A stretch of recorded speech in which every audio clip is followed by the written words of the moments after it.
Oh, it's always a time to celebrate when I can have one of my good friends, the color analyst for the San Jose Sharks, join the show. Drew Remenda. Drew, Tom? looking dapper as always, even though you're just wearing a Champions fleece and a t-shirt underneath. Bruce Lee. You make that look better than my suits. You're too kind, but yeah, I work at it. I can only You do work at it. from here down. I've got some input. Everything else, I can't do anything about it. What are you gonna do? Yes, What are you gonna do? You can only control what you can control. exactly. That's it. You can only control what you control.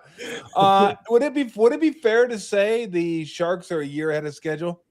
Yeah, 100%. I think it's well. It's, what's the saying? The plan is in ink, the process is in pencil, and Macklin makes a lot of other teams, and the Sharks put a lot of stuff in pencil. But when you look at the way this team has, and it's a great problem right now. What's going to happen with this team from now until the end of the year? Now we're talking about a very good chance of a playoff appearance. By last year, we were talking about in December. Well, okay, this guy's probably going to go, that guy's probably going to go, or they're probably going to get draft choices for him, this, that, and the other. Now they got to look at keeping guys. They got to look at maybe adding guys. So yeah, I would think Mike Greer's job got a little bit more complicated, but at the same time, he's. I think they saw earlier. In fact, it was Doug Waite, who works for the Sharks and Sharks hockey operations, was on a NHL radio call, and he said, "Yeah, without a doubt, they're ahead of schedule from where we thought they'd be to where they are now." It's interesting. I mean, they're only 3 points behind the Knights in the Pacific. 3 points. It's like a logjam up there. It's like them. I think Edmonton, the Kraken are up there. They're up there. I mean, Anaheim and Kings. It's still a lot that can happen. But I'm wondering, because you're right. No one. It's funny when you're Macklin Celebrini, number 1 draft pick, all the hype and everything, and then you exceed that. Yeah. Like, I don't think anybody thought he was going to be this good. I mean, he's going to be a good player, but I mean, he took over the Kings game a couple nights ago. He just said, "No, I got this." Goal, steal, assist. I mean, it's just showing the whole package. What surprised you about him? Because you knew he was good. You'd seen him play. You knew he was good. But now that you get a chance to watch him every single game, what do you appreciate about him now that maybe you didn't early on in his career? We're still early on in his career. Yeah.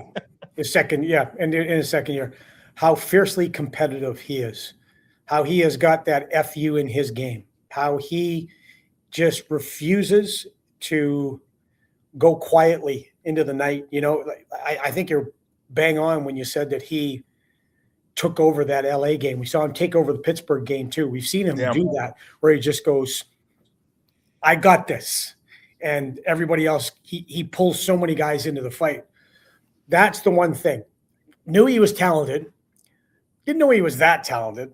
Yeah. It's funny though, this year at the start of training camp this year, I saw Mike Ricci on day one, and Mike, former Shark, and he's out in the ice again, and he's out in the ice every day with guys, working with guys. I mean, he worked with Macklin in the summer, and he said, believe it or not, he got better. He said that back in September, and I looked at him and went, "What?" He goes, "Yeah, he got better.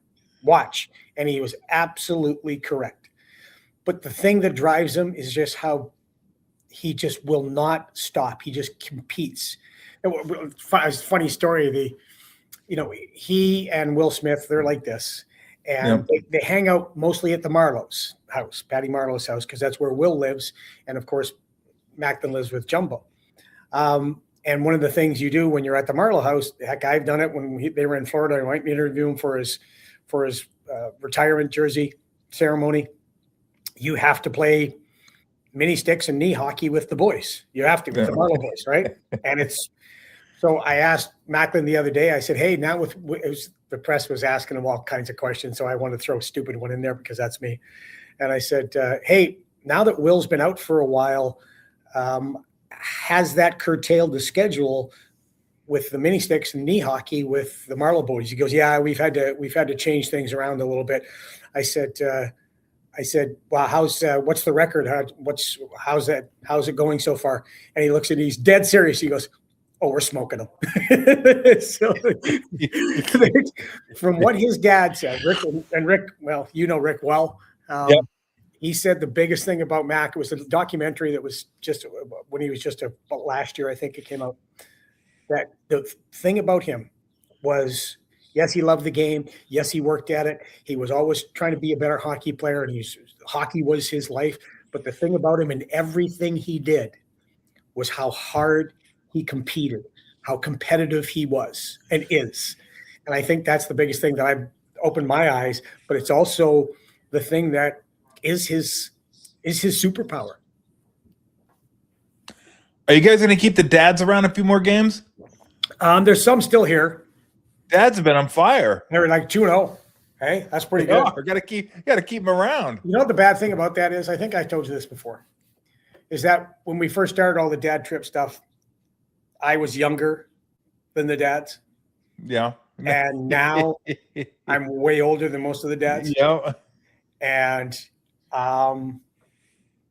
the other thing is how much I've changed, because back in the day when I was old Drew broadcasting, and you know how I used to be as far as honesty goes. Yep. A lot of the dads and moms didn't appreciate that honesty, or wives, or pretty much anybody. And now the dads come up to Randy and me and go, "We love your broadcast. You guys are so upbeat. You're so positive." And I have changed so much. I've gotten soft, man. I've gotten soft. You know what, though? I bet you, and tell me if this is true or not, because I think the old Drew that was brutally honest, which I appreciated, I played.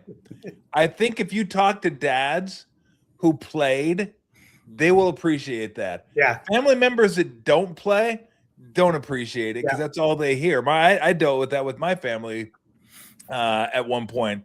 I was like, look, it's their job. It's what they do. They talk about the game. So it's okay. I do it. Absolutely. Yeah. So, but it's their baby and they don't want to. And we don't need to get into this. We've talked about it before. You just don't want the whole thing to be propaganda. You want it to be like, hey, this is how we feel about the team. So when I say something positive, it resonates a little bit. It's not just like, well, it's always positive. What does that mean? Anyway, it's hard not to be positive with this team right now. It's impossible. Yeah, it really is. Fun style too. The vibe that's going on with this team now, and you've been in these rooms, Tommy, more than anybody as a professional. When that belief system is strong, when that culture has grown to a point where you absolutely love the guys you're playing with and you love coming to the rink, it's fun to be around these guys. Yeah. Yeah. So tell me a little bit about Pavel Regenda. I don't know much about him. I looked him up, 26 years old, so he's not a prospect anymore. No. But I didn't know who he was, and all of a sudden this dude's like, goal, goal, goal, goal, goal. I'm like, oh, good night.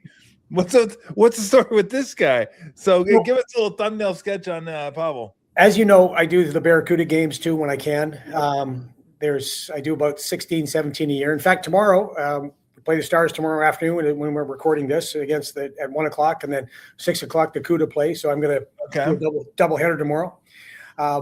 And the Barracuda traded Justin Bailey, the Sharks traded Justin Bailey, who was playing with the Barracuda, to San Diego for Pavel Regenda, who's an Anaheim prospect. And Pavel, Slovakian guy, was on the bronze medal team last Olympics, which is the first medal they've won in the Olympics in hockey. And it was crazy how Slovakia just absolutely embraced it. He is a big guy, protects the puck really well, extends plays in the zone better than a lot of players because he's so good at puck protection. But he does that one thing that a lot of people don't want to do anymore, and that is go to the front of the net. He knows that's his job.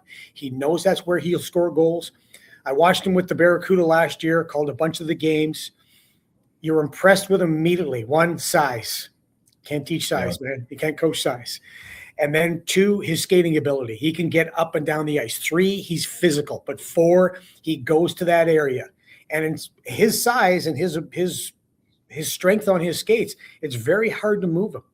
So he's got a great idea of how to play. He was glad to come to San Jose because he thought he'd get a chance to be in the NHL after being in the AHL for a while, not getting much of a chance with the Anaheim Ducks. When he came here, his training camp was great. I think in the last game against Vegas last preseason game, he got 4 points and then went to the CUDA. Now that was probably more of a contract thing it was a contract thing more than it was his skill level or his play. But I love the fact that he and Chernyshov coming up, getting these opportunities. First of all, they've been the guys that have deserved the opportunities. They didn't get the call up because they were a high draft choice, right? Yeah. They deserve the opportunities because they earned it. And now with this opportunity, they've taken it and ran with it or skated with it and been so impressive. You love guys. I don't know about you, but give me a guy who's hungry. Give me a guy who's got something to prove, that wants to show you that he belongs. I'm putting him on my team any day of the week. And Pavs has done that. Well, look, that's what you need when you have a team full of skill. 100%. You gotta have those guys. They gotta know how to play around Eklund and Smith and Celebrini and all those guys. I mean, so absolutely. Boy, I haven't seen a Reeves Olivier showdown in quite some time. That reminded me of like the 90s, like 80s and 90s. I was like, oh, they're just dropping the guy, telling Haley she was watching it. Yeah. I go, watch this. Watch what they do after the face-off. Yeah. And she goes, why are they dropping their gloves? I go, you're about to find out. Yeah. I'll give Reeves credit, though. He had no visor, and he said, bring it. Let's go. He took his off. Olivier kept his on. And it's always those guys. You know what? And Reaver said after, I'm 38 years old. This is going to happen to me. You know, this kid, Olivier is one of the toughest guys in the league, as is Ryan Reeves. The only thing I question on that is why then? And I know because I didn't get it. Yeah, you didn't need to, but Ryan's Ryan, and Olivier was going out to try to charge up his team, and they went and took a couple, and then Ryan came back and played a fantastic. I couldn't believe he first of all came back. It was definitely a TKO. He acknowledged it, and then he came back and played a great third period. And he didn't come back because he just said, "I'm going." He had to pass the concussion protocol after he get dropped, but bang, he was back and played a fantastic third period with Barclay Goodrow and Zach Ostapchuk. Ryan Reeves, man, first of all, you're right. We don't see those fights anymore. We had the Tampa game was just the whole Moser thing happens after going after Celebrini, and then you've got that 5-man scrum. It's a scrum. And there's nobody fighting. There's guys grabbing each other, wrestling. Yeah. Fighting anymore. But that's the legit old school. Let's go. But it's hard to explain to people when we're talking about hockey what a guy like Ryan Reeves or what Ryan Reeves has done for the San Jose Sharks. I've talked about it a lot, the culture of this team. And the culture of this team is growing to such a positive extent. It's ridiculous. That hasn't been the case for a lot of years because when you're losing, it just sucks when you're losing all the time. Now they're winning, but Ryan's been a big part of that. He has brought courage. He's that nuclear deterrent on the bench. He's that nuclear deterrent out in the ice. Other teams take liberties. You answer for it with him. And that speaks volumes. But also the guys know. The guys appreciate it because they know how hard that job is of him. Plus, he can play still. He didn't get much of a chance in Toronto. He can play still. And he's such a great dude. Tom, you know those guys. I mean, there's those guys on your team you absolutely need if you're going to be successful. I asked him about culture at the start of the year on just a bench interview. I said, you've been big on building up the culture of this team. Why is culture important? And he went, because you can't win if you don't love your brothers. You can't win if you don't love your teammates. You can't win if you don't love it where you are. And he was absolutely right. He'll play. I think he's about 50 games away from, maybe a little bit more, away from 1,000. He won't get there this year. He'll get there next year. And I hope he does it in a teal uniform. That'd be great. Yeah. All right. Let me ask you about something that happened in the Kings game. That was just, when you said it, it reminded me of something that was directly analogous to the basketball court. So scores 2-2. And I want to say it was the third goal by the Kings, where they basically, for lack of a better term, the Sharks were puck watching. They weren't finding their man. They were puck watching. And it reminded me so much of offensive rebounding in basketball, where you're ball watching. You don't go find a man put a forearm into him and then go find the ball. You just follow the flight of the ball, and all of a sudden the guy behind you does something. And I was like, that's exactly what happened. Guys were looking at the puck. They were puck watching.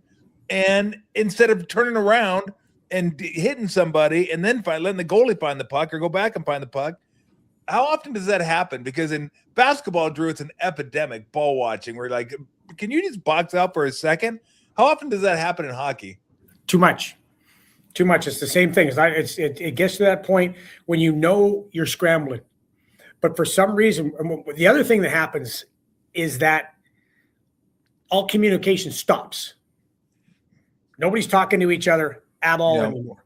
So I got him, go. You got him, and anything like that. Just a little bit of talk would help. But no, all of a sudden, they're give me that little thing. Give me that thing. There, it's right there. It's right there. And they get hypnotized by it. And they get the blinders on, and the D will cross and roll at the top, and the forward will come back, and they'll have three guys up high, then they'll have a guy down low, and everybody's this is too fast. And it happens too much. They worked on it today. Did they? Yeah, and they showed them video. But I'm going to go in and talk to Ryan Rosofsky right away and have another discussion with him. But you've got to, number one, you got to talk. It's free. It's easy. It helps. Got to talk. Number two, you've got to make sure you go up and through guys. What drives me crazy, Tom, is when all of a sudden I've got 6 goaltenders on the ice. When the guys are going out, they're coming out at the defenseman. Yeah. They're coming out like this. Yeah. Go through the guy. Get up and go through the guy. And even if he passes it off, bump him and give him a little shot. Go through the man. And the other aspect that the game has become, and everybody does it, stick checking. For crying out loud. Get up through the man, stick on puck, and then just a little. You don't have to blow the guy up, but you've got to be physical, and you've got to make sure you pressure. It drives me crazy when those goals were scored, and even the one that didn't count. By the time those goals were scored, there was so much room up top, and the Sharks were in the mushy middle, and they were still on the inside position at the net with two or three LA Kings. So they just got hypnotized by the puck. And it happens a lot, not just to the Sharks, happens to every team because like I said, they just get puck focused. But the Sharks did work on it. There's something they've got to do, but the biggest thing is you've got to be on your toes and you've got to be thinking, I'm going to close quick. I'm going to get a piece of the guy. And what coaches are worried about, and what players are worried about, is that they're going to get a little shimmy shake from the guy, and then bang, the guy's going to go by. Mm-hmm. So what? Go out at him, put a little body on him. If you're going to get shimmy shaked if you try to go to stick on puck, if you're trying to stick check him, yeah. But if I'm going right at the body, I'm going right at his hips, I'm going to get a piece of him. I'm going to slow him down a little bit, and then if he still is able to slide off, I can slide back too, and I'm not beat completely.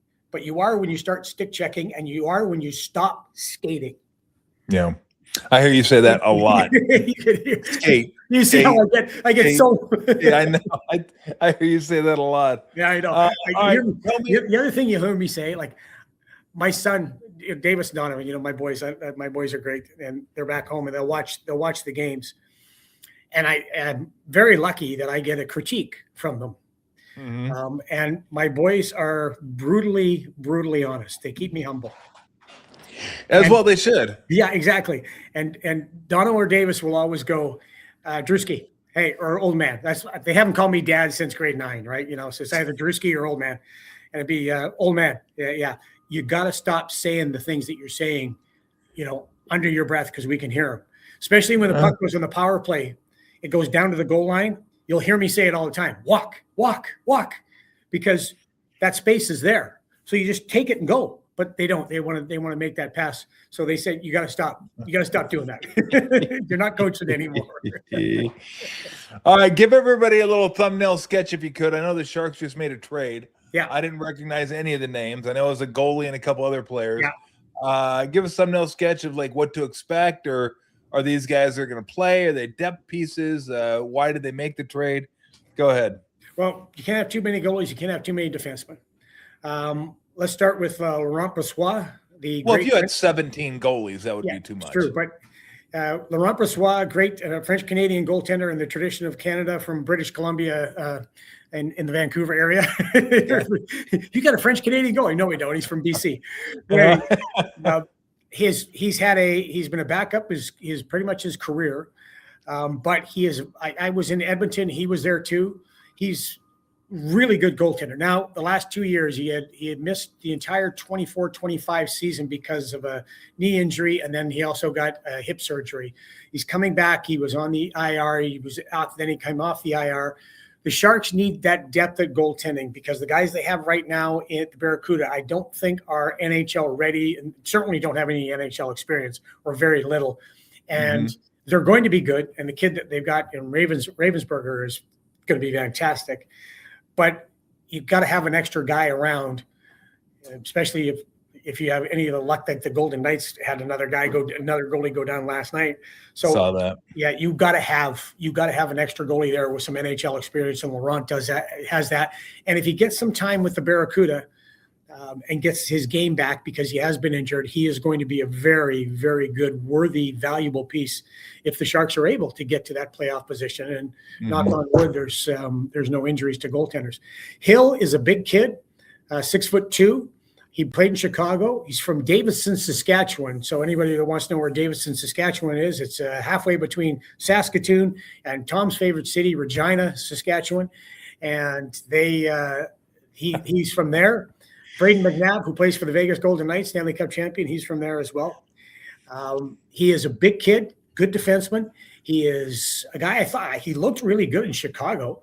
He's toiled in the minors a lot, but the Sharks are coveting size. They want size. You can't be too big on defense. And so he's another big guy who skates well, shoots the puck pretty well, good defenseman.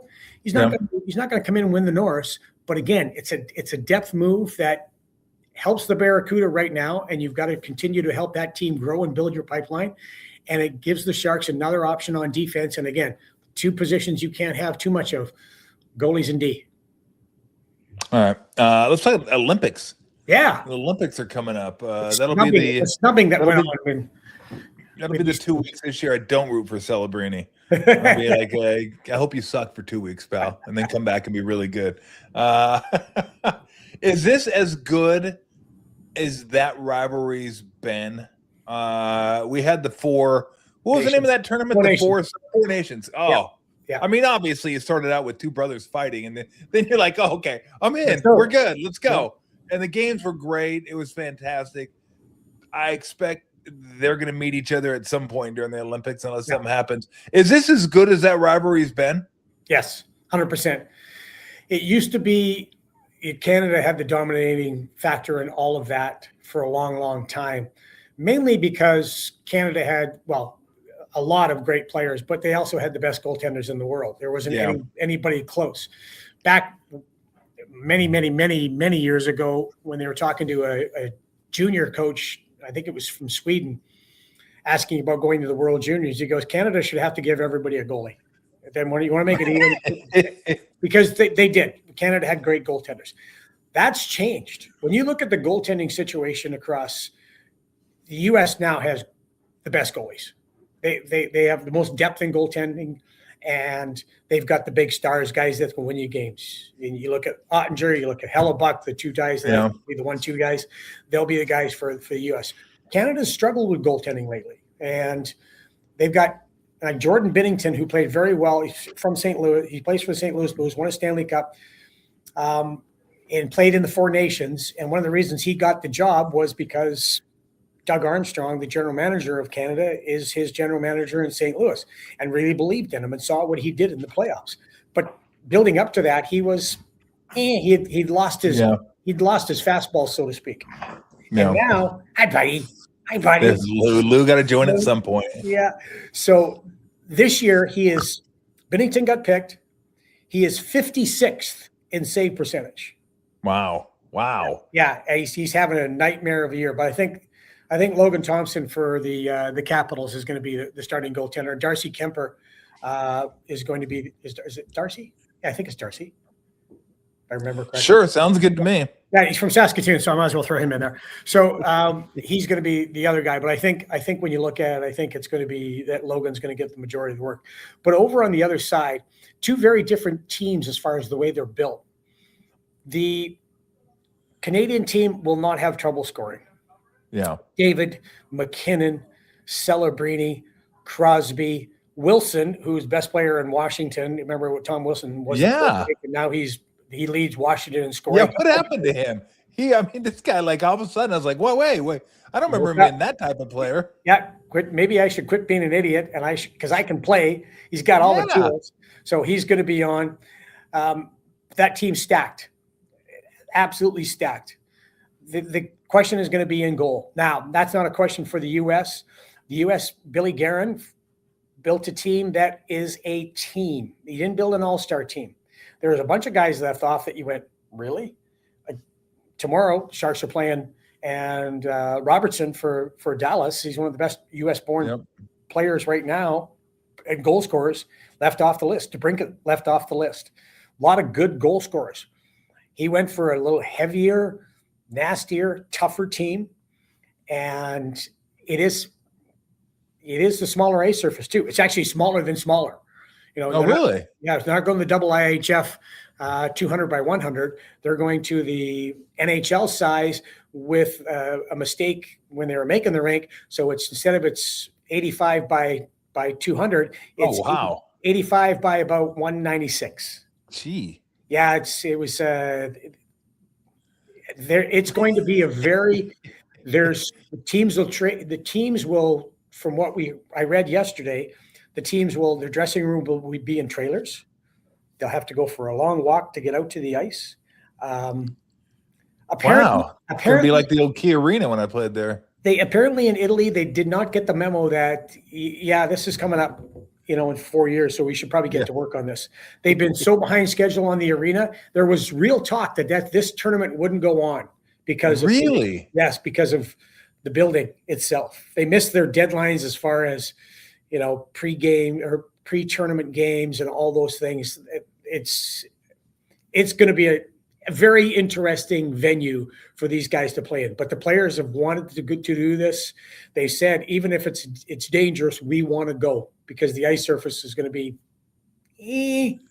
NHL offered their help. NHL said, we know what we're doing about when it comes to this stuff. Let us come in and help you. And they went, no, we got this. Relax, we got this. The AAHF, who I'm not fans of. And so Italy steeped in hockey tradition. Yeah, exactly.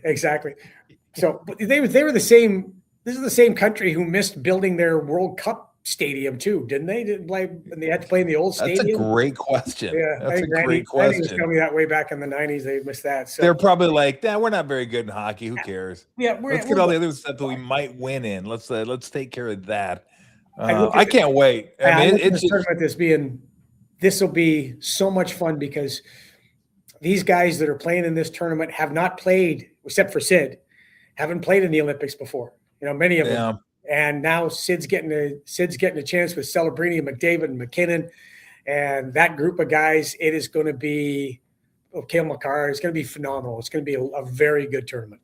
No, it's going to be great. The only people that don't love it are the GMs. Yeah, they're the ones that don't love it. I got to shut down my league. I got to shut down my league for 3 weeks, basically a month, and hope that all my guys come back healthy. Well, that's the thing about the Four Nations, right? I mean, it was such a success. Yeah. And it was, Kachuk was so good. And so the whole thing could have been like, there's going to be exhibition stuff. Yeah. No, I mean, they went after it. And the Kachuk brothers obviously set the tone there. But do you want to, if you're an owner and a GM, specifically an owner, you're thinking, okay, is it worth it? It brought some eyeballs to the sport. I think people watched that and said, oh, damn, I'm going to start watching some hockey. But then you don't want to be a team that, a guy like Kachuk gets hurt and he's out for 2 months, 3 months. But I love it. And I think the fact that it's really a legit rivalry now, it was kind of, but Canada was expected to win. I don't know what the odds are, Drew, but I would imagine it's pretty close to, pick them. Between those two, got to be the top two teams to bring home the gold. Yeah. Without doubt, Czechia and the Slovaks, they'll be in the mix, as the Finns and the Swedes. The Russians. What happened to Russia? They're not there. What happened to them? Well, because of Ukraine and the bombing and the war. Yeah.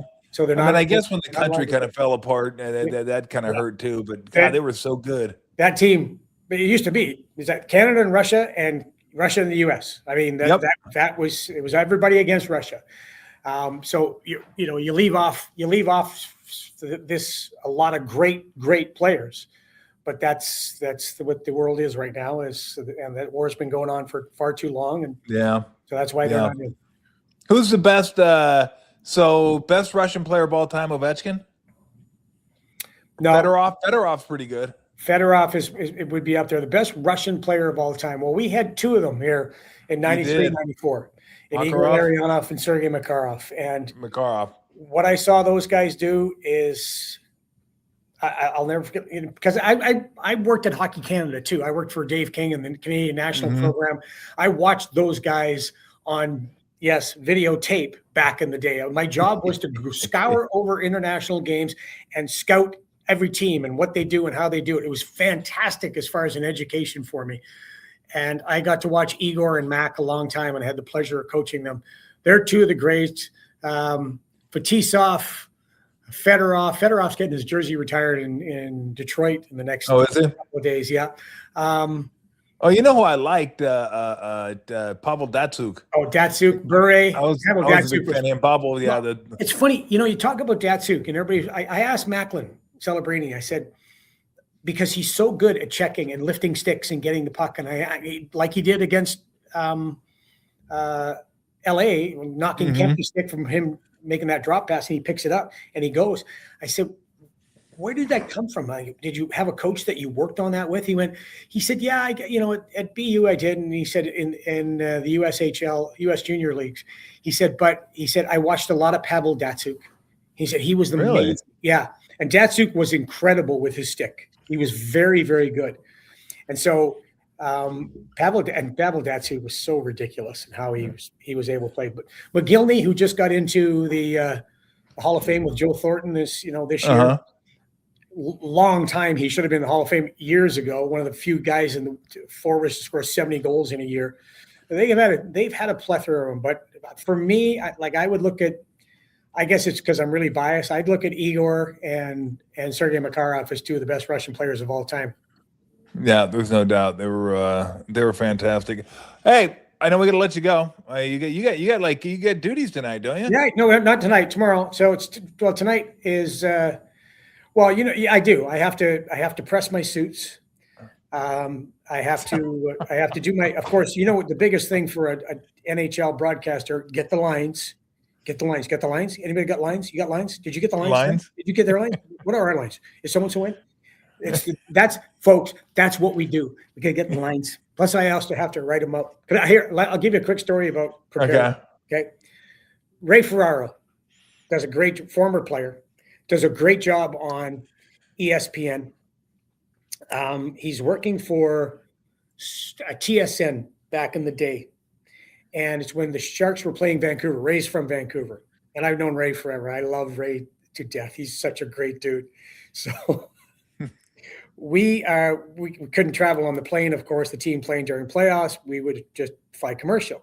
And we're in Vancouver, and I get to the gate, and Ray's there too. And I go, we're on the same flight. He goes, yeah. He goes, just a second. And he goes up, and because he has so many flyer miles, he arranges that he and I get business class, and we're sitting beside each other.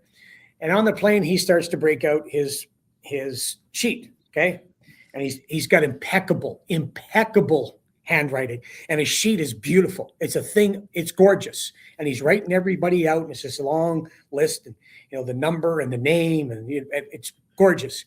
And we get to Bracken Kearns, who's playing for the Sharks. And he looks at me and goes, what number is Bracken Kearns? And I went, I don't know. And he goes, what? I said, I don't know. And he goes, are you fucking kidding me?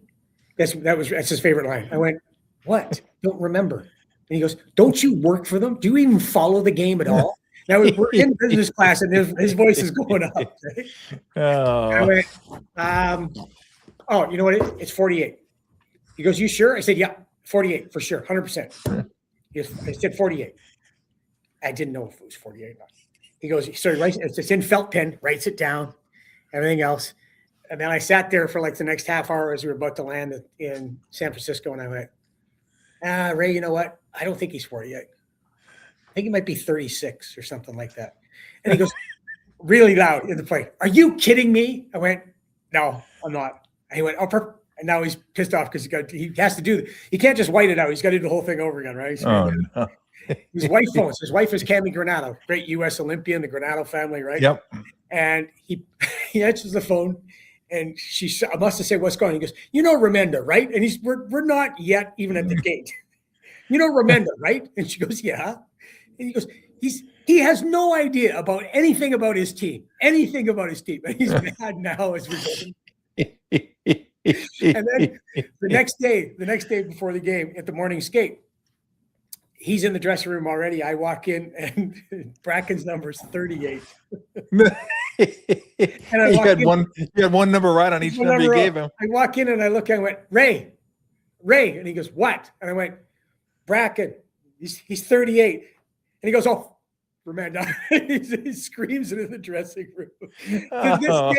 To this day, we still talk about that, and I still laugh because of how mad he got at me about that. That's hilarious. Lines and numbers are important. That's our biggest task as broadcasters. Oh man! All right, give me the 3 because you do the same thing I do. Yeah. And the only reason we do it is because there's a sponsorship attached to it. Right. Keys to the game. So I do keys to the game. You do keys to the game. Give me your 3 keys to the game that you could use every single NHL game. Every single NHL. If you wanted to, you go. These are your 3 keys. Let's go. Puck management.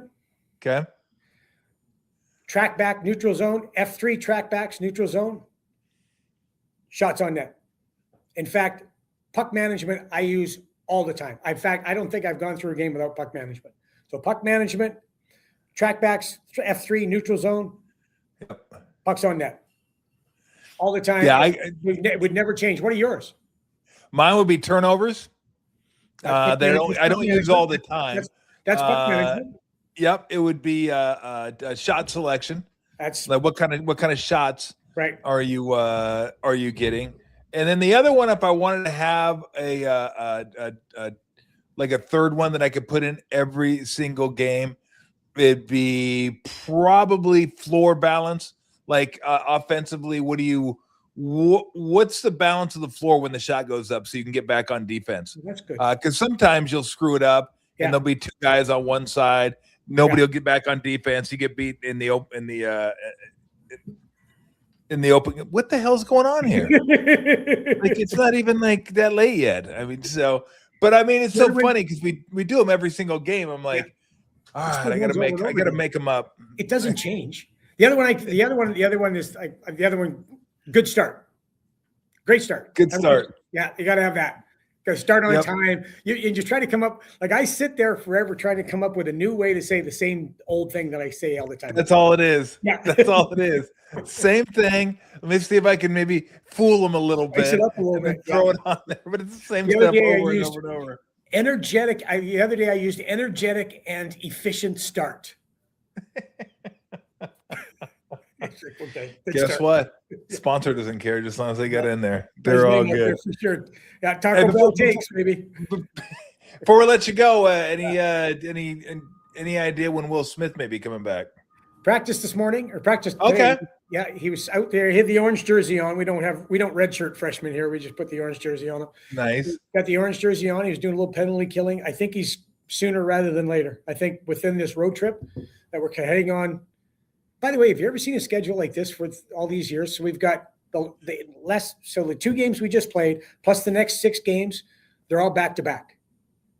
So we really go Columbus, LA, which we did back to back. Now we go Saturday, Sunday versus Dallas, Vegas. Then we go on the road and we go Washington, Detroit back to back, and then finish off with Florida, Tampa back to back. Wow. I know. I'm guessing the Olympics kind of probably did that, right? Yeah. Let's get those games done. Come back, play 1 game against the Rangers, head back on the road and go to Vancouver, Calgary, Edmonton, Chicago, Colorado, and then the Olympic break. God, that's impressive. You are so far ahead of me when it comes to schedule. Hey. People ask me who they're playing next Wednesday. I'm like, fuck, I don't know. I have no idea who they're playing next Wednesday. Because I got CUDA games I got to do. But I'm I'm going to come down and visit you at one of the games, one of the Warrior games. Definitely do it. My boys are coming to town, and they love basketball, and so we're going to come and see the Nuggets game. So I'm going to come visit you. Ooh, nice. Yeah, definitely do that, and definitely stop by and say hi. Absolutely. Yeah. All right, Drew. Thanks so much, man. I appreciate it. We'll do it again soon. Love you. See you, Drew. Love you too, man. All right, there you go. There's your color analyst for your San Jose Sharks, Drew Remenda. Now it's time to talk a little handicapping with Dennis Ranahan at Quawks High Sports, pigsfootball.com, brought to you by Fieldwork, the official craft non-alcoholic beer of the San Jose Sharks. If you are participating in the non-alcoholic, like dry January, I don't, so I'm not even sure what they call it. I have no idea because I don't participate. But if you do, head over to Fieldwork, grab yourself a non-alcoholic beverage. I think they got 4 of them. I think they got a hazy IPA, a regular IPA, a blonde ale, and a Pilsner. So you can go over there and check that out. And if you happen to be over near the ballpark, the Giants ballpark, Oracle, right across from the bay, China Basin, boom. They just opened a new brewery over there. So you can go over there, have some beer, check out the bay, check out the ballpark, and that thing's going to be on fire once the baseball season gets going. So there you go. I always want to thank Fieldwork for sponsoring the show. What's going on, Dennis? Hey, I really enjoyed that interview that you just had with Drew. Drew's great. He's really great. I mean, and the thing I noticed is that ice hockey, we know what the NFL is. I mean, there it is, 1958 championship game between New York and Baltimore, and the advent of the NFL on television is brought to fruition. And of course, television's bad. I had a friend that I was having lunch with the other day, and he said, he's a 49er fan. Last week, a guy called him and says, "Hey, you want to go to the Seattle game with me on Saturday night?" He goes, "Nah, I'll watch it on TV." And because football is so good on TV, starting with that game and ice hockey. I'm sure you have, when you go to a game live, it's marvelous. I mean, it's incredible entertainment in person, but it doesn't make the transition to TV. They tried to make it work. If you got a game you care about, you're going to watch it, but it doesn't have it. They can't get it on TV to be as good as it is live. Where football, the television is just the ticket home for. No, I totally agree. I've always told people that sport is the one that has the biggest gap between TV and live is hockey. Because you go to hockey, you're like amazed at how fast these guys are, how quick they are, the sound of them hitting the boards and all that. Yeah, that's incredible. That puck. I was sitting right on the other side of the glass one night, and somebody did a face right in front of me. I was like, "Oh yeah, he's earning his money." Holy absolutely. I was close up that I felt the impact.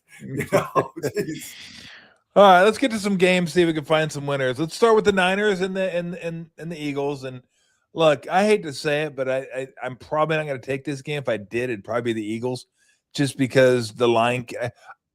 I would have loved if I was going to take the Eagles, get it at 3.5, 4, not 6, where it's at now. I couldn't, because the Niners do have some weird kind of mojo going this year, where even where they're getting beat and they look like the inferior team, they hang in there or they win the game. I mean, hell, if that ball doesn't get tipped against Seattle and McCaffrey catches that, it could have been 13-10. And there is no way, shape, or form was at a 13-10 game at that. It never was, but it just never seemed that close. But the Niners have the ability to kind of just hang in there, hang around. And the Eagles have the ability to make you say, what's wrong with them? Why can't they win this game? Or why aren't they winning by more in this game? Why is the offense kind of a mess in this game? So, but, I mean, you look at the Niners defense, you're like, okay, I know the Eagles haven't been great offensively this year. They've struggled running the ball. The offensive line hasn't been great this year. Hurts has been okay. They don't ask him to do a whole lot. The defense, surprisingly, Dennis, hasn't been great against the run this year. They've just been kind of average against the run this year. So I'll probably watch it. I think early on I probably would have gone Eagles. just because. But the Niners just kind of have that feel this year where they might figure out a way to stay close in this game, or who knows, win it. So I don't really have a strong feeling in this one. Do you? Well, I have to. Unfortunately, in my business, I have to take a strong position in this game, and I didn't think I would. And I'm really interested in seeing the numbers tonight come through the casinos. Now, there's always a lean a little bit towards the 49ers from our Reno numbers and even Vegas numbers, because there's fans, and so they're going to bet on their team most of the time. But from the very start, right out of the chute, everybody's bet on the Niners nationwide. I'm looking at this saying, I want to check those numbers. I know it's going to come up the Niners, but I've seen as high as 70% on the Niners against the Eagles. And a game that started at 3.5, 4, and is now 6. Well, then who's moving that line? It's not the public. Yeah. So it's the book and the wise guys. And so, it's like, don't take it. Go ahead, just watch it. But the Eagles are going to win by double digits. You're going to sit there and say, why did I miss that one? So I love the Niners. I think Kyle Shanahan and Robert Saleh and John Lynch have done a great job. I didn't have any big expectations for them at the beginning of this year. They were, 6 and whatever last year. And so Paul pointed out something this week in our meetings. He said, this NFL scheduling is really making a difference in these standings. He said, when you come in last place and then you play a last place schedule, look at who the Niners have played. Look at who the Broncos have played. Look at who some of these teams that have made Patriots. The Patriots were a last place team. Look who they played, because they're playing a last place schedule. Then you take a team that, like the Rams or the Eagles, the Seahawks, the Vikings, the teams that did well last year, look at their schedule. And that makes a difference. Now, it's not always a perfect match from last year to this year. There's a difference in teams, but it's still when you're playing, Tennessee and the Giants and the Raiders, that's different than playing the Jaguars, the Eagles, and the Rams. I mean, it just so that he thinks they're going to adjust this scheduling pretty quick, because it's creating too much of bottom moves up because of their schedule, and almost unfairly. Al Davis used to be upset about the draft. He said, "Why do we let the bad teams pick first? We're acknowledging poor play. We ought to acknowledge better play and have the better teams pick first in the draft." Now, that doesn't help with the competitive balance that the league's looking for, but you understand the thinking.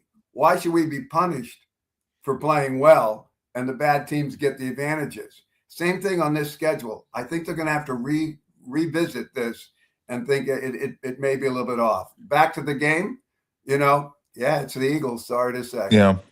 I don't see them ever changing the schedule, because you're going to have too many owners that are too upset with them changing the schedule, because they like having a chance every other year. They know they're not very good. They know they're not good enough as far as ownership or front office to compete with maybe other. But hell, give me a schedule and maybe I can make it into the playoffs, make my fans happy every other year. So I think they should change it, but I don't know that they will. All right, let's go to the big one.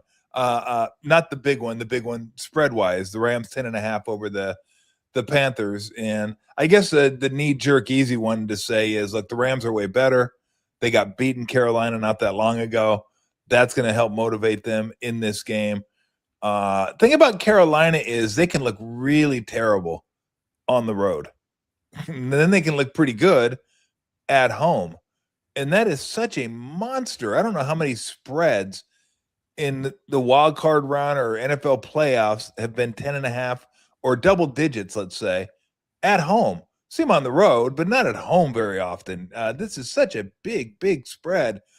How do you see this one? Like, I don't know that I have an interest in this game. My lean early was Carolina, just because Carolina. I'm figuring everybody's going to be on the Rams in this game. How did you look at it? Well, I love this game right out of the chute. When we just match up the numbers, we go, yeah, okay, this is 43-3. Why look at it twice? And then we also have the advantage of not only the better team. Everybody knows how good the Rams are. They happen to have dropped to the 5th playoff seed because they were playing out of the NFC, West, but they have a better record than the other division winners. This is a real good football team and has been a real good football team all year. And so in that case, and then they get, from my perspective, the advantage of having lost to Carolina 6 weeks ago, I think it was. In that situation, we had Carolina that day. I had Carolina on the money line that day because it was the Rams were coming off the big win.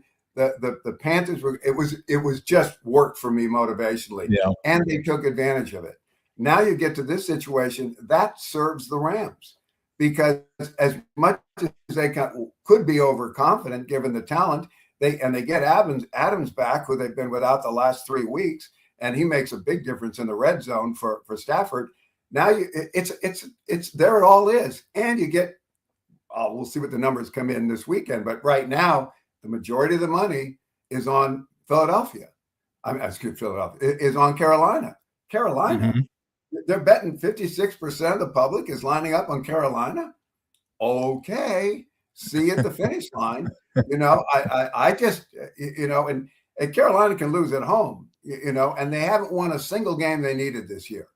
Not a single game that they need did they win. Every time they got a chance against New Orleans a few weeks ago, boy, we could be alone in first place. Boom, they lose. And so okay, if we beat Tampa Bay, we're in the playoffs. Boom, they lose. And then beep, beep, beep, beep, they get in because Atlanta, beats our New Orleans play last week. Not by the spread, not by the spread. We enjoyed that. We enjoyed that very much. So yeah, I'm not going to make this tougher than it is. This is the Rams, and this is the Rams big. All right, Saturday night game, rivalry game at that. Should be a fun one. Packers and Bears. Packers a 1.5 point favorite in this game. This one's a tough one because I thought, like the last time they played, not that long ago in Chicago, Green Bay was a better team. They weren't even as healthy as they are right now. They were the better team. And they ended up losing somehow. It's like the Bears just pulled the rabbit out of a hat in that game. Like no one doesn't recover an onside kick in the NFL nowadays. Well, except for that game. They didn't recover They didn't recover the onside kick. It's like, what? You just get what? You just get good hop and catch the damn ball. Anyway, I don't really have. It's interesting since Parsons has been out for the year, got injured. For whatever reason, it's the Jordan Love. I like Jordan Love. He's a really good quarterback. I just don't know. Caleb Williams, he's been really good this year. I don't know. I'm gonna let you decide this one for me if you haven't, because I can't. I look at it and I go, I don't know. Yeah, this was going to be the top pick of the week until we got the weather report today. And that can throw so much, that always throws more doubt into a play. And it's going to be bad weather. It's going to be bad weather at Soldier Field. We're talking 30, 35 mile an hour winds, maybe snow, it's Chicago in January. What else? It'll be fun to watch. And so that creates a concern for us. But and I actually the opening line on this had the Packers favored by 1, and then it went to the Bears favored by 1. Well, that's why I bought it. So I got Green Bay +1 in the game right there. I said, whoa, well, I like it. I like it for a lot of reasons. Okay. I like the fact that the Bears wanted to win the last 2 weeks and didn't against the 49ers. And then they could have clinched the 2 seed with a win over Detroit. And they lost that. They got the 2 seed anyway, because Nick decided not to play his starters and save them for the playoffs. And Philadelphia, gave it to Washington. So in this situation, I don't see this young Chicago team as well as they've done yet up to winning the games when it's a level table and you've got a veteran smart team like Green Bay coming in having lost. This is the third time they played in 6 weeks. And Green Bay won the first game on the interception in the end zone. They lost the second one on the turnover on the onside kick is what opened the gates for Chicago to tie it and then win it in overtime. So now we've got Green Bay. The little caveat to this: Green Bay has not won since Micah Parsons got hurt. So are they looking at that? Now, they didn't try to win the last 2 weeks. So while I love teams that come into the playoffs having lost a game they didn't need, just as much as I hate teams that come into the playoffs having won a game they didn't need. Those teams always lose. Those teams, 1987, 49ers blow out the Rams for no good reason and then lose the game that Bill Wall said was the toughest loss of his career to the Minnesota Vikings, to open the playoffs. You win that game you don't need, you're in trouble. Nobody did it this year, by the way. Nobody won a game they didn't need. At least think it would make a difference. But Chicago lost one that they needed at home against a Detroit team that had blown them out 52-0, in the second week. That should have been a spot where Chicago Now, they had a flu bug going through the Bears roster last week. That doesn't help, but that doesn't mean they shouldn't have beat Detroit in that spot. That was their spot, and the Lions won it, and the Bears didn't, and the Bears won't win this one either. Now the line's up to Green Bay favored by 1.5. Okay. That they're favored, 1.5. How often does that come into play, Tom? Before the Seattle Rams game. Hey, it's a little 4% shot. Don't worry about that. 3.4%. Yeah. So anyway, I'm on the Packers all over the place here. We'll see what the weather is tomorrow night, actually, but I expect it to be poor. And then, as you know, weather patterns, that's headed east. That weather. So that could affect the Sunday games too when they play those East Coast games. We may see bad weather all weekend. Yeah. Well, let's talk about a game it's not going to affect because it ain't getting that far down south. Buffalo and Daniel's Jaguars in the playoffs. And look, I haven't watched the Jags play a ton this year, but when I do, Lawrence has been better. Lawrence, there's a discernible difference in Lawrence this year and Lawrence last year. Their defense, obviously, is really good this year. No doubt about that. Etienne has had a really nice year for him, but really Lawrence has been just a different quarterback, and I guess you could attribute a lot of that to Liam Cohn coming over. But it's so funny to me, Dennis. Josh Allen finally makes it to a playoffs. No Mahomes, no Jackson, no Burrow, and no home field. The one time that if they had a great regular season, it'd be like, oh, it sets up beautifully for us. We don't got to worry about Mahomes. And we got home field. Well, they don't have home field now. They got to go down to Jacksonville and play this game. How do you see this one? Again, another one that I don't really have a great feeling on. But I know Daniel will be rooting for the Jaguars. Yeah, Daniel will be rooting for the Jaguars, and so will I. You get a situation here where Buffalo has the highest per carry average rushing the ball. They also allow per rushing average only better than Cincinnati and the New York Giants. So they give it up and they get it. And so the question is, can the Josh Allen experience factor tip the scales in this one? That would be my major concern. Now, Trevor Lawrence, who came out of college with the fourth highest, he was 34-2 at Clemson. Both of his losses in the playoffs. He was, 54-2 or something in high school, including a 44-game winning streak. He was not used to losing. Then he got into the NFL and horrible first year, playoff the second year, a win over the Chargers when they were down, 27-3, I think, at halftime, and came back and won the game against Herbert, who's still looking for his first playoff win. So now you get Jaguars. They haven't lost a point spread since they got blown out the week before their bye week in London by the Rams. So this is a team that is playing great. Can't be overconfident. They're playing Buffalo. They're at home. They got the better defense. Yeah, that equals the Jaguars. That equals the Jaguars. And of course, the concern is, will the quarterback, Josh Allen, just will his team to a win, which he is totally capable of doing. But it's the Jaguars on my numbers. Yeah.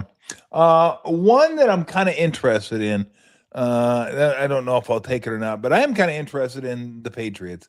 Like, the Chargers are going to go all the way across country, play the Patriots, and all I keep hearing is, oh, the Patriots played the weakest schedule this year. Patriots have played the weakest schedule in the last 20 years. Patriots played a historically weak schedule, which is always funny to me. It's like, it's the NFL. Like, they don't have ADs in there that's setting the schedule up for them. They get told who to play and when to play, but they've looked the part. I was skeptical early, but watching him, they've looked the part to me. I still like Herbert. I mean, I like Harbaugh. These are two really good coach teams, two really well-coached teams, Harbaugh and Vrabel, who I think is probably going to end up being the coach of the year. But if you step on the computer there, your ass is grass, okay? You are toast if you shut this thing off. 3.5. She heard you, Tom. Yeah, she heard you there. Yeah. Don't love it. I'd like it better if it was 3. But and I keep thinking back to the old days. Remember the old days for the Chargers that have like the greatest team to not win a championship? It'd be Drew Brees. It'd be Phillip Rivers. It would be a guy who's, exactly. I mean, LT, Gates. I mean, they were stacked. Sayal, and then they run up against. They never could beat the Patriots. I'm having flashbacks to that. It's different teams, different coaches, different era, of course, but. The Patriots kind of jumped out to me a little bit. Not super strong, but I am curious to see where you land on this one. Here's where I land on it to begin with. I made 3 preseason Super Bowl bets. One of them I actually took later. I took the Patriots a little bit later at 16-1. Wow. And I got $400 at 27-1 on the Chargers. Ooh. And I got $500 at 39-1 on the Texans. And so I'm set. It's not your bet with the 49ers against the 45-1 when the Chiefs beat me. That you got the Super Bowl. Yeah. And I always buy these things off. My one preseason bet last year was Detroit. And when they played Washington, given what I stood to win with Detroit, I put a couple thousand on Washington as on the money line and picked up $5,400 or something on that, not expecting it, but getting it. Same kind of thing here. I did more math questions. I brought Paul in, who's got a degree in math from Cal. You think he could help out here? And I said, what do I do? What do I bet here? How do I cover myself? I did all the work. I went to bed last night saying, I get it. Bet the Patriots on the money line. That's how I can cover myself on this thing. Bet the Patriots on the money line. I woke up this morning and says, no. Bet the Chargers with the points. Bet the Chargers with the play. That's the play. And finally, this afternoon, I realized I can't play this at all. I'm just setting up who I want to lose with. I'm gonna lose one of those wagers, and one of my 27-1, or in the Patriots case, 16-1, is going to move on to the next week, and one of them's going to get eliminated. That's what I have to accept. I can't try to make money betting on it. It puts me vulnerable. It takes away a potential. Anyway, that said, that's been my first thing on this game. The second thing is I was talking to a friend who knows a lot about football. He's a bright guy. And I said, Kevin, you know that the Patriots scored 23 or more points 10 straight weeks this season and gave up 23 or less points in those same 10 games. And he said, oh, how often does that happen? Like it's twice a year kind of thing, right? Yeah. And I said, never. What? Never has that happened. 9 was the old record, and it was out of an AFL team, the 1961 Houston Oilers. They won the AFL championship. Going back to 1949, the Philadelphia Eagles won it that 23-23, 7 times. They won the NFL championship. 3 Super Bowl era teams have done it. The 84 49ers, they did it 8 times. They won the Super Bowl. The Eagles last year, they won the Super Bowl. The 99 Rams, they won the Super Bowl. So all 5 teams before the Patriots this year, and the Patriots did it more often than anybody, won the Super Bowl or their league championship. Well, okay, so it's the Patriots, right? Well, that's never missed. That's it. Then I do the work on this particular game, and I say, what a trap this is for the Patriots. What a huge trap. You got San Diego or Los Angeles coming in, having lost their best 2 offensive linemen. At some point, that's going to catch up to them. They lost their top running back with Harris going out. Yeah. They lost a defensive back. They're vulnerable in all these different areas, and yet they play as tough as nails.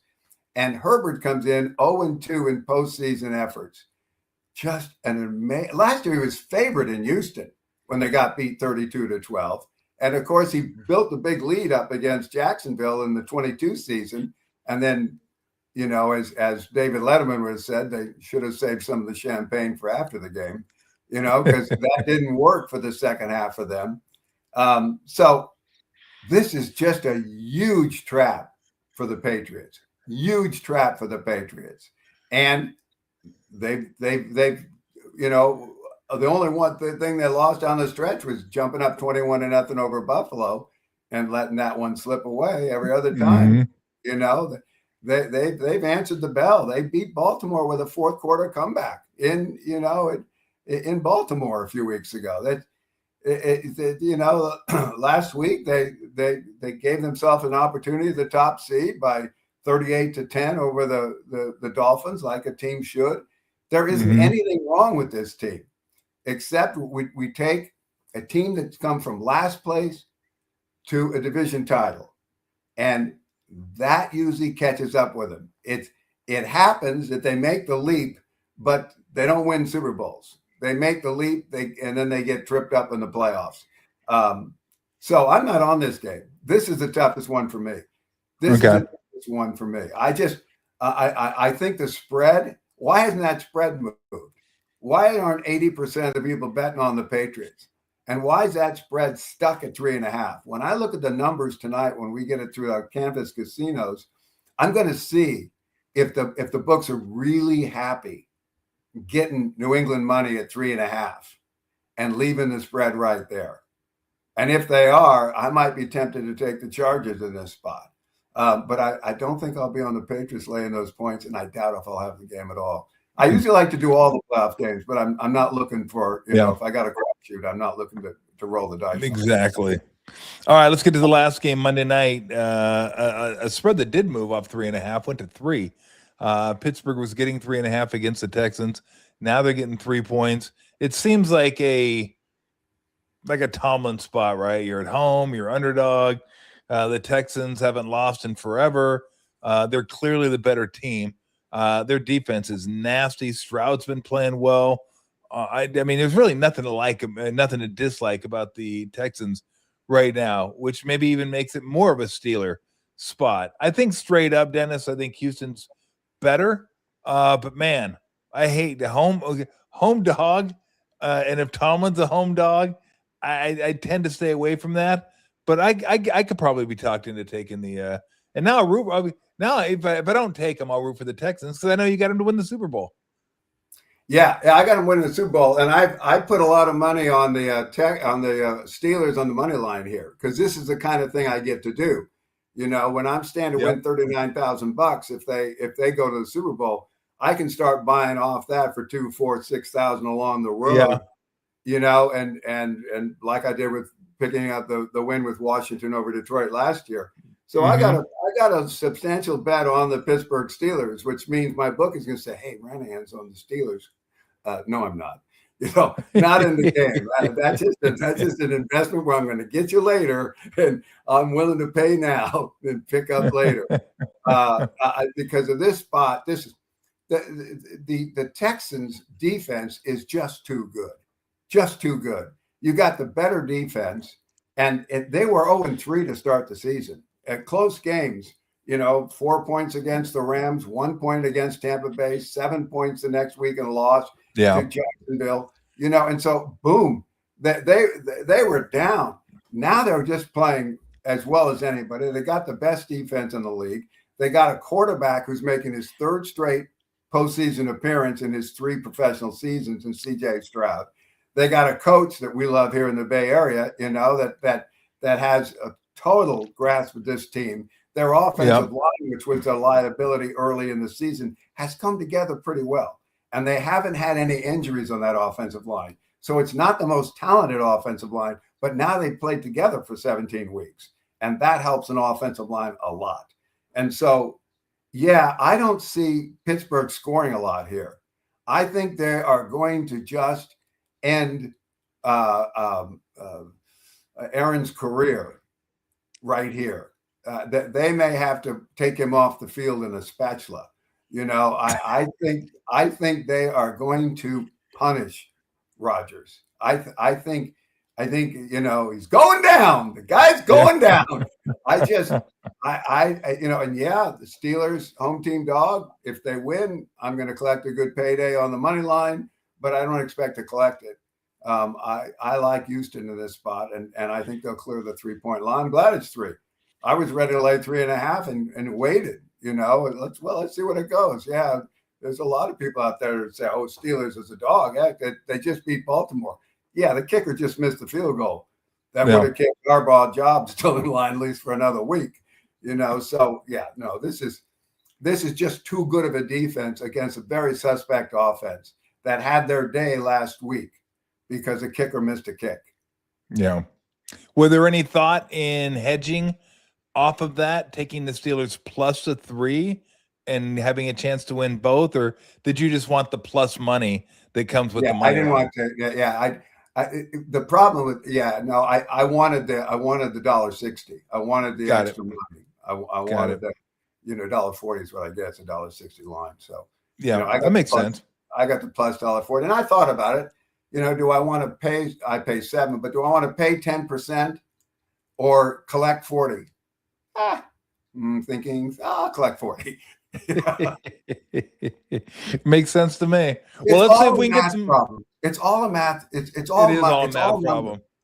I may have told you this before, but Kevin, my son, he's in the 5th grade, and one of the projects was how does math matter, and the assignment to go home and ask your parents how math matters in their life.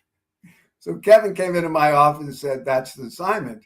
And I said, "Let me show you something here, Kevin." So I pulled out the stats. I said, "See that? I had Buffalo only rushing for 3.6 yards per carry. And actually it was 3.8.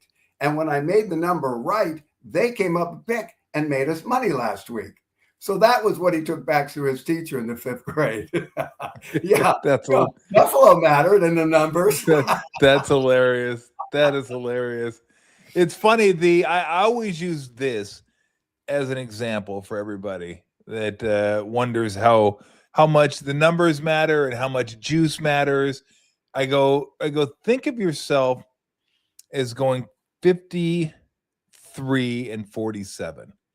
You're going to make a little bit of money if you're laying the 110 every single game. That's about the closest you can come to the break-even line, which I think is 52 point down. So if you're 54 or if you're 53-47, so add 4.7 to 47, and you get 51.7. So you've won $1. You've had 1.2 units. 1.2 units. So you didn't lose. Pretty good. But that's minus 110. Think about what the books are doing if they go 53-47. So if they go 53-47, the 53 is plus 110 every time.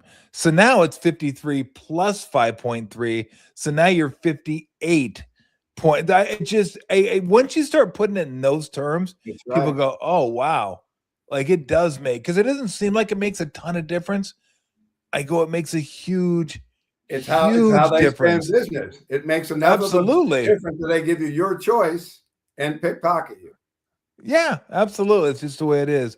Well, let's see if we can pickpocket them this weekend. I think Let's we'll see if have we a get good some. week. We had a See if great we. run in the playoffs last year, and so I'd love to have a good week, a good postseason again. And I think we'll get off to a good start.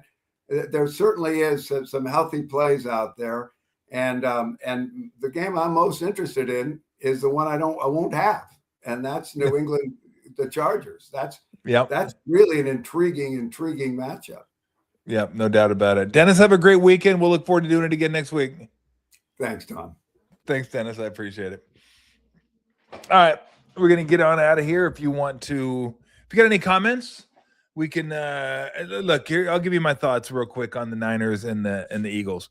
I think it's gonna take something like the Niners have pulled off this year against the Rams, against Seattle, against Arizona. There's a couple more games I'm even forgetting about where you thought, oh, they're not going to win that. Oh, they did win that. I think that's what's going to have to happen. I mean, the defense is just absolutely decimated, just decimated. So even though Philly's offense hasn't been great and Philly's offense has struggled to run the ball consistently this year, and the passing game has just been kind of okay, they were still an 11-win team. I think if they wanted to, they could have been a 12-win team. They would have beaten the Commanders. They didn't care about that game, last game of the season. So, but you're going to need some unexpected things to happen. You're going to need to hang around. You're going to need Philadelphia's driving. All of a sudden, they get a holding penalty, 1st and 20, and that forces a punt or forces a field goal. You're going to need a muffed exchange between the quarterback and the running back on 3rd and 3, where Barkley drops it. Even if they get the ball back, now it's 4th and 6. They don't go for it. They punt the ball. Stuff like that, I think is going to have to happen for the Niners to win. I think they have a chance to move the ball because Philly's defense is good, not great, and I think they're going to have a chance to move it against them. Again, they're going to have to run it a little bit. They can't be living in 3rd and long. Not that you can do it against any team, but you certainly don't want to do it on the road against this team. So, but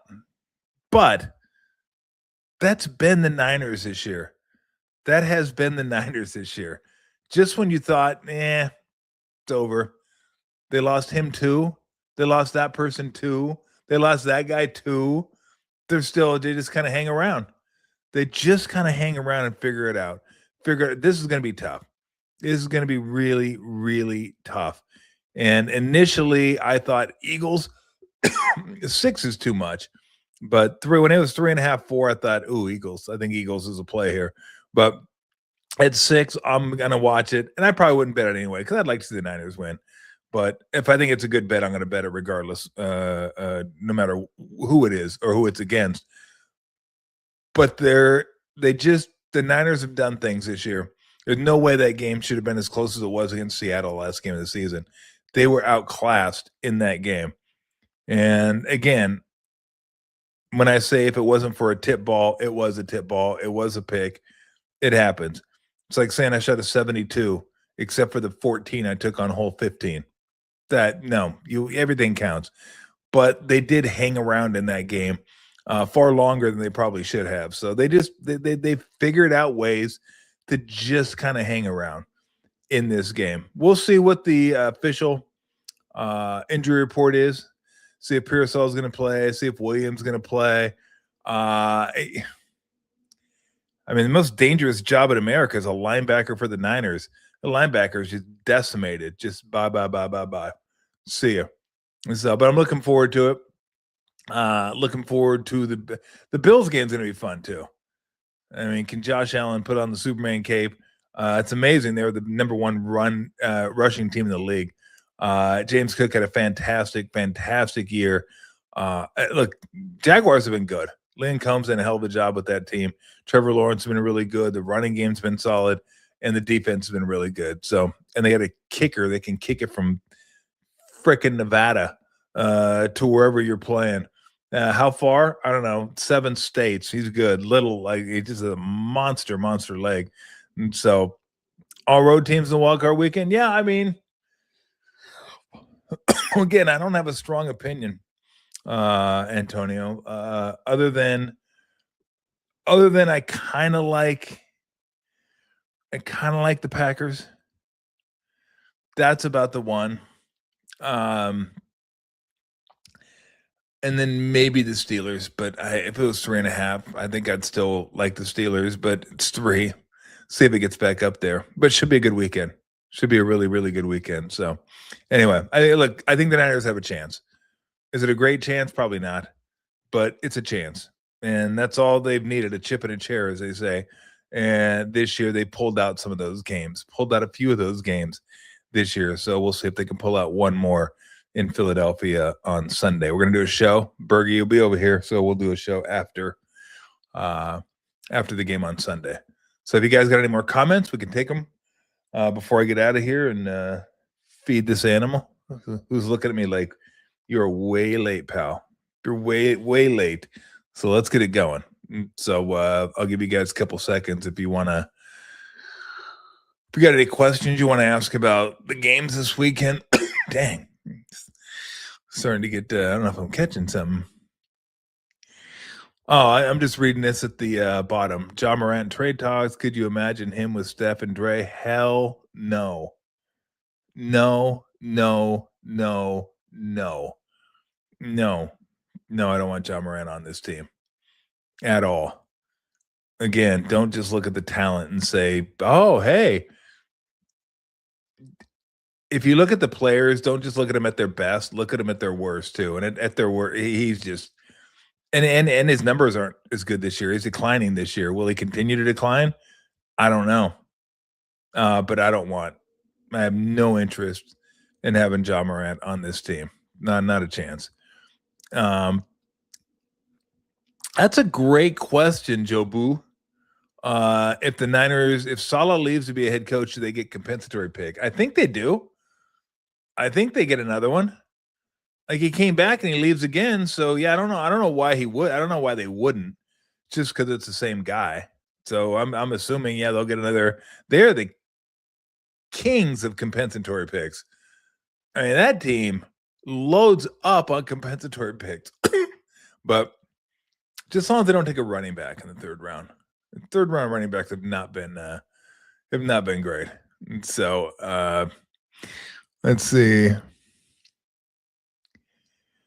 Oh, what are we talking about here? Oh, okay. You could be right, Joe, but maybe he does have to be here 2 years. You might be right. I don't know that rule. I mean, I know the rule, but I don't know it in depth. You might be right. It could be Saleh has to be here 2 years. And again, what job do you want? If you're Saleh, what job do you want? Like, do I want the Cardinal job? Browns job? Like, Baltimore is the best job. Baltimore is the best job by far. Then probably the Giants after that, I would say. Dolphins, not really sure. I don't really have a strong feeling on that. I mean, you're in Miami. That's kind of cool. So you don't mind that. So, but I mean, I don't think you have to jump right back into a job. You did that. Didn't work out. I think you've proven that you can be a guy, and they're not going to. I mean, that's what they worry about, right? I'll get forgotten about. If I miss this cycle, there won't be another cycle. If you're good enough, there'll be another cycle. They'll come around. They'll ask about you again, especially if you continue to be a very good defensive coordinator. They'll come back again. And look, the Niners teams, for whatever reason, I guess, I shouldn't say for whatever reason, the Niners have had a lot of success since Kyle's been there. I don't know how many assistants, assistant GM, position coaches have moved on to other organizations. I feel like it's quite a bit. I feel like there's quite a few of them that have moved on. So it seems to me they're always looking for Niner assistants to come fill vacancies for other teams. So I don't think if you miss this cycle, then the league's just going to pass you by. I don't believe that at all. So All right. Happy Friday, everybody. Hope everybody has a great day. Appreciate it. Like, subscribe. Appreciate you guys joining in, especially those that joined in twice. Joined in for the Steve Young show and then came back about 40 minutes later for Drew Remenda and Dennis Ranahan. So it should be a fun weekend of football. See if we can get some winners, and we'll be back at you Sunday after the Niner game, Bergie and I. And then maybe I'll get Brent Jones to do that. We haven't solidified that. I'm going to see if he wants to do Sunday or he wants to do Monday. So we'll figure that out. All right, everybody. I'll talk to you Sunday evening. Until then, have a great weekend. See you. And remember this, Tommy T. Cash and tickets is what it's all about.